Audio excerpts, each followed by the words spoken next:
Hinirang tayo ni Kristo upang mamuhang totoo bilang mabubuting tao. Hallelujah, Hallelujah.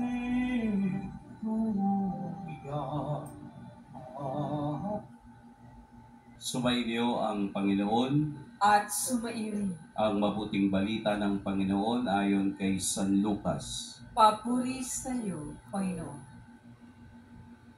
Noong panahong iyon, isinaysay ni Jesus ang isang talinhaga sa mga nakarinig ng una niyang pangungusap.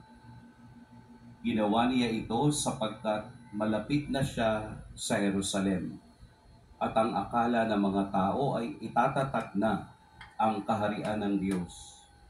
Sabi niya, may isang mahal na taong nagtungo sa malayong lupain upang gawing hari at magbalik pagkatapos na yun.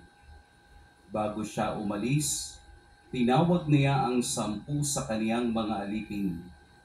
Binigyan niya ang mga ito ng tig-iisang salaping ginto at sinabihan sila, ipangalakal ninyo iyan hanggang sa pagbabalik ko. Poot na poot naman sa kaniya ang kaniyang mga kababayan. Kaya't pagkaalis niya, nagsugo siya ng mga kinatawan upang sabihin sa kinauukulan, ayaw naming maging hari ang taong ito. Ngunit ginawa ring hari ang taong iyon. Umuwi siya pagkatapos at ipinatawag ang mga aliping binigyan niya ng salaping ginto upang malaman kung gaano ang tinubo ng bawat isa. Lumapit sa kanya ang una at ang sabi, Panginoon, ang salapi ninyong ginto ay nagtubo sa 10. Magaling, sagot niya, mabuting alipin. Yamang naging matapat ka sa kakaunting bagay, pamamahalain kita sa 10 bayan.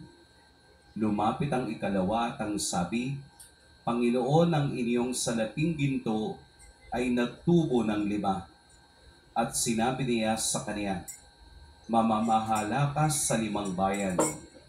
Lumapit ang isa pang alipin at nagsabi, Panginoon, heto po ang inyong salaping ginto. Binalot ko sa panyo at itinago. Natatakot po ako sa inyo, sapagkat napakahigpit ninyo. Pinukuha ninyo ang hindi sa inyo at inaani ang hindi ninyo inihasik. Sinagot siya ng kaniyang Panginoon, masamang alipin. Sa salita na mong iyan, kita hahatulan. Alam mo palang ako'y mahigpit. Sinabi mo, kinukuha ko ang hindi sa akin at inaani ko ang hindi ko inihasik. Bakit mo inilagay sa bangko ang aking salapi? Pagbabalik ko, sana'y may tinubo ang puhunan ito. At sinabi niya sa mga naroroon, kunin ninyo sa kanya ang salaping ginto at ibigay sa may 10. Panginoon, siya po'y mayroon ng 10 salaping ginto, wika nila. Sinasabi ko sa inyo, ang bawat mayroon ay bibigyan pa. Ngunit ang wala, kahit ang kakaunting nasa kaniya, ay kukunin pa. Tungkol naman sa mga kaaway kong aayaw na ako'y maghari sa kanila, dalhin ninyo dito at patayin sa harapan ko. Pagkasabi nito, nagpaon na si Jesus patungong Jerusalem. Mga kapatid, ang mabuting balita ng Panginoon. Pinupuri ka namin,